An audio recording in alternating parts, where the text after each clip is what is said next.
Let me ask you something personal. When was the last time you woke up and actually felt good? Not just okay, not just functional, but genuinely, quietly good. No brain fog, no dragging yourself to the coffee maker like it's the only thing keeping you alive.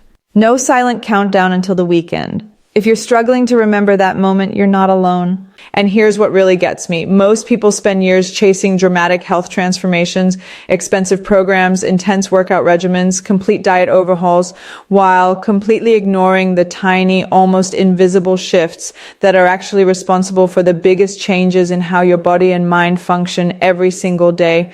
What I'm about to share isn't trending. It's not viral, but it works. And once you see it, you genuinely cannot unsee it. Welcome back. If you're new here, this is Optivara Life, a channel built around one simple idea, that real lasting health doesn't come from extremes. It comes from understanding your body, respecting your daily rhythms, and making smarter choices that fit into the actual life you're living. Not a perfect life, your life. We're glad you're here, and today we're going deep on something that honestly doesn't get nearly enough attention. The small, almost laughably simple habits that quietly transform everything, from your energy and focus to your mood, your sleep, your metabolism, and even how you handle stress. These aren't hacks.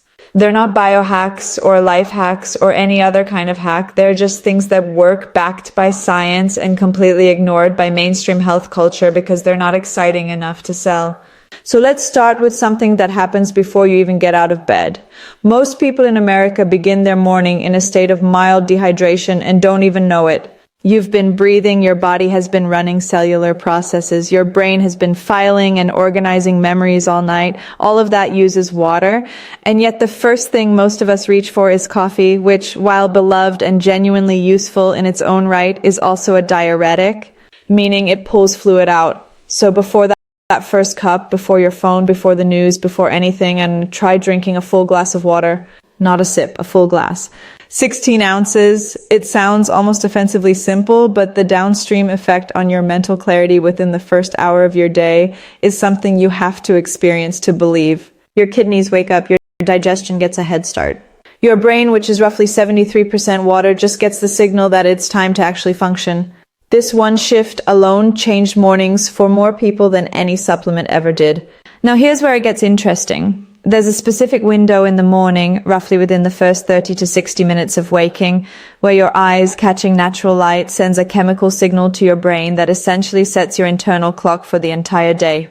It calibrates your cortisol curve, which is your natural alertness hormone, and it begins the countdown to your melatonin release at night, which determines how easily you fall asleep. Americans spend an enormous amount of money on sleep aids, on melatonin gummies, on magnesium supplements and lavender sprays, and a lot of those things have real merit, but one of the most powerful sleep tools available is completely free, and it lives outside your door.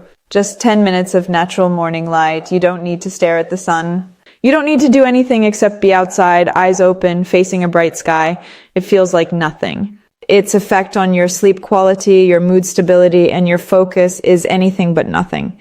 There's another habit that almost no one talks about because it requires a kind of patience that modern culture has quietly conditioned us out of, and that's deliberate, unhurried eating.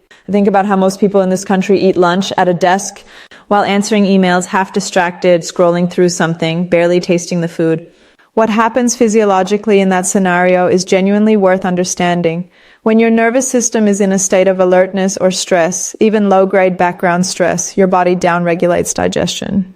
Enzymes aren't released the way they should be. Your gut motility slows. Nutrient absorption becomes less efficient. And because your brain never got the full sensory signal that a meal occurred, the satiety hormones that would normally tell you to stop eating either arrive late or underperform. The result is that you eat the same meal and end up feeling less satisfied and less nourished than you would have if you'd simply sat down, put the phone face down, and taken 20 minutes to actually eat. This isn't about being precious. It's about giving your body the conditions it needs to do its job. Movement is another area where the conversation has gotten distorted in ways that genuinely hurt people. The fitness industry in the United States is worth billions, and a big part of that business model depends on you believing that if you're not doing something intense, you're not doing enough.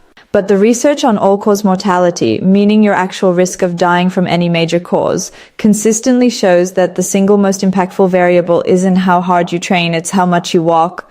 People who walk between 7 and 10,000 steps a day have dramatically better cardiovascular markers, lower inflammatory levels, better insulin sensitivity, and better mental health outcomes than people who sit all day and do one hard workout. That doesn't mean hard training isn't valuable. It is.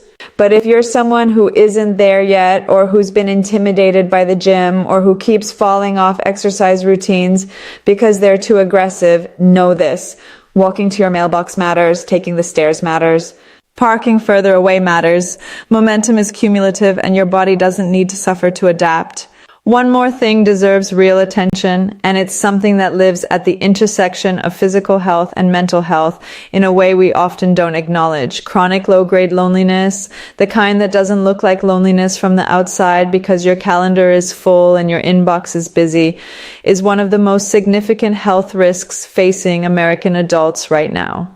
The data compares it to smoking 15 cigarettes a day in terms of its effect on longevity, and the counter to it isn't necessarily more socializing in the traditional sense. Sometimes it's as small as a genuine 5-minute conversation with a neighbor, or calling someone you've been meaning to reach out to, or putting the phone away during dinner so that the people physically present in your home actually get your full attention. These micro moments of real human connection act like medicine for your nervous system. They lower cortisol, they trigger oxytocin. They remind your brain on a very deep level that you are safe and supported. And that signal alone has measurable effects on your immune function, your inflammation levels, and your emotional resilience. None of these things are complicated. That's the point. They don't require a subscription, a specific diet plan, or a gym membership you'll use 3 times and forget about. They require showing up for yourself in small, consistent, unglamorous ways every single day. And what happens over weeks and months is something that genuinely surprises people. Not because the changes are sudden or dramatic, but because one day you realize you're sleeping better than you have in years, that the afternoon crash you used to plan your day around just stopped happening, that you're less reactive, more patient, more present, that your body feels more like something you live in and less like something you're dragging around. That's the quiet transformation that Optivara life is built around. Not shortcuts, not overnight fixes, just the real human, deeply personal work of taking care of yourself in a way that actually sticks. If this resonated with you, if any of it hit close to home or made you think about something differently, we'd love to keep this conversation going. Subscribe to Optivara Life so you never miss a new video, and take 1 second to hit the like button because it genuinely helps this content reach more people who need it. We put real time and care into everything we make here, and knowing it's landing with you makes every bit of it worth it. We'll see you in the next one. Take care of yourself. You're worth the effort.